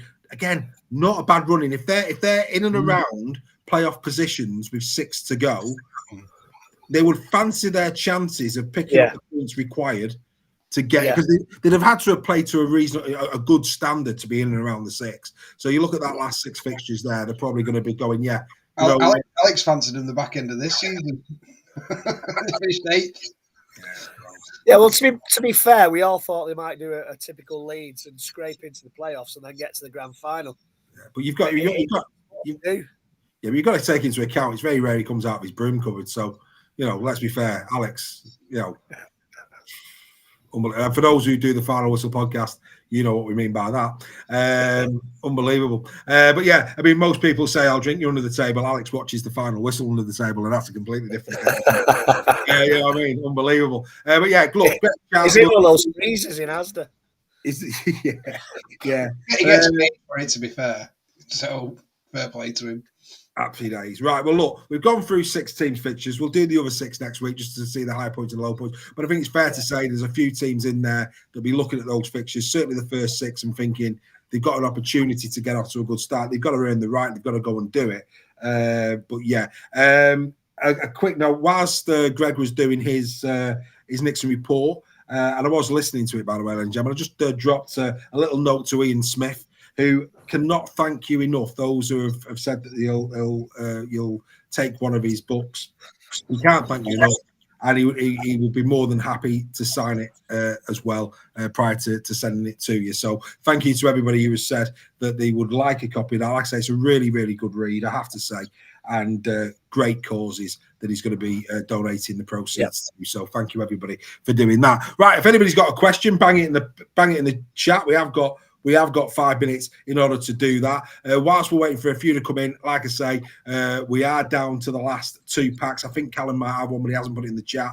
So we might be down to our final one. If you're a late joiner, just to reiterate, we do have a new sponsor for 2024, 25, sorry, that we announced tonight. It's called the Hush Brewing Company. They make some fantastic IPA beers, and they will be sponsoring us for 2025. And you will have the opportunity of buying their beer at a discounted rate to your door as their shop is launching in December. So the boys tonight who didn't know about that are covering the beers that they're drinking out of complete respect for our new sponsor, and expect nothing less. It's going to be absolutely wonderful. Other in conversations on the horizon as well. Alex Walmsley, of course, he's back in pre-season training, but that is going to be recorded sooner rather than later. That is on its way, as too will be Gary Chambers as well of the Warrington Wolves. There are more as well that we're working on in the pipeline, so keep your eyes peeled. Members, you will get the Ian Smith in conversation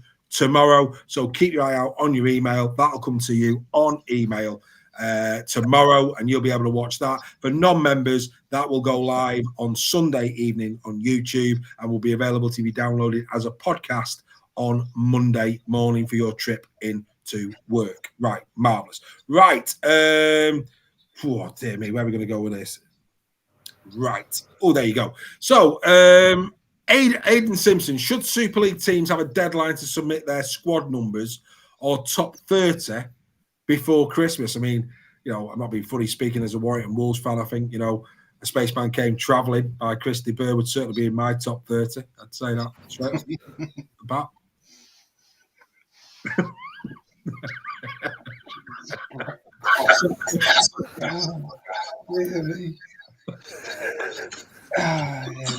Anyway, I think he means the top 30 players. I'm only jesting. Anyway. Yeah, he definitely didn't. Maybe that's the way forward. Maybe every Super League team should do a Christmas single. Do a Christmas playlist? Why not? Yeah. Why not? Do a Christmas playlist? Yeah, we could do that. We could do a Super League Raw playlist, couldn't we, for Christmas? Do that. But yes, they should. To get back to the on topic. Yeah, yes, Aidan, they should, because other chocolate bars are available. But carry on. Yes. Don't whisper. Don't whisper. Steph. Don't whisper. I'm not whispering. Good. Oh, it's turning into a marathon, this. Yeah. It's no picnic being on this show, I tell you.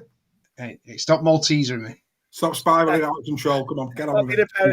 Yes, they should, because kids might want the name and number of their favourite player printed on the shirt for Christmas. If ever there was a double-decker answer, there it was. Outstanding stuff. Wonderful. Well done. Outstanding. Yes, well done. I agree. Yes. We want kids will want to know who their superstar, what their number is, so they can have it on the back of their shirts. Right. Okay. What's this one? I'm not ready before I put it on. Out of interest, if you were to call a Man of Steel now and a young player of the year, who would your bets be on? Well, there will be odds out there. There will be odds there, as we sit here now. That is a really good question. Do I expect Mikey Lewis to go back to back? No. I'll put that out there straight away. I don't think it'll be Mikey. It's hard to look past Bevan French if he stays fit, because he's playing on a different level. Would you agree? Yeah. If he plays all 27 games, we could have a new superstar come through. Look at who Lee have signed, who Saints have signed. The new Bevan French. The new Bevan French is David Armstrong.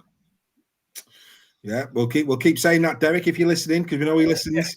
We'll keep saying that. You said it, Derek. I think it's a little bit too early to call that, if I'm being perfectly honest. Right. But yeah, no, I think it is too early. But I think Bevan, if he plays all 20. I'll call it. If Bevan French plays every game, he'll win it. Yeah. Young player of the year, and Semba's still young enough, isn't he? So for me, again, probably. But what about Leon Hayes? How's Leon Hayes? That's a good shout. Yeah, Leon. He stays injury free. I think if Leon, it's going to be really interesting to see he comes back from that horrific injury. Yeah. Because obviously it's going to be a massive thing for that young man to overcome. We've seen it so many times where people get injured and they're not the player they were.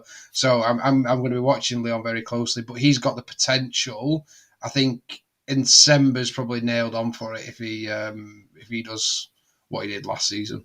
Yeah. Going back to Man of Steel, I think Matt Duffy was very unfortunate last year to get the injury when he did. It's a good show. If Duffy had been, You know, if he stays in, and yeah, Warrington bias, yes, I know, but if he stays injury free, he was very, very close last year. He would have won it if he didn't get injured, I think. Won it, yeah. So you know, he was in the box seat. He was in the box seat. There's no doubt about that. Alex Sharp saying Jake Connor. Well done, Alex. That's why you shouldn't drink beer, children. Well done. There you go, Alex. Well done. Alex doesn't drink, which makes it even better. Phil Webster, absolutely couldn't agree more.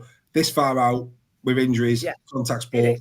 But, if we were, as we've said, 27 games, if a player was to play 27 games, if Bevan French plays all 27 rounds of Super, I'd go as far as to say if he plays 22, he's in with a right shout because he's just box office. He's in with a great shout. But that, again, I think there's plenty of players that you put in the same bracket. You mentioned Duffy there. Wellesby has been, last year wasn't his greatest year.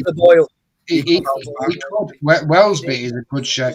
Wellesby is going to have a great. I'm going to predict it now. I think he's going to have a great 2025. Well, if he has a great 25, what I think we should do as a gesture of goodwill is go and buy a number 1 Wellesby shirt, get him to sign it, and send it to Ian Judson in the post. That's what I think we should do. If he has that season. What do you think, Steph? That'd be a great idea. No? I'll pay for it myself, Dave. Well, oh, mate, there you go. Outstanding stuff. Outstanding. There you go. There you go. Coming to a Judson household at the end of 2025, a signed Jack Wellesby shirt because we know Ian does love a bit of Jack Wellesby. There's no doubt about that whatsoever. People go, who's Ian Judson? He's one of our members. We have a bit of sport with Ian. Good lad, and always good for a bit of controversy. Always throws a good fishing line out there for people to bite onto. Absolutely, and I have to say, some people do, don't they, Steph?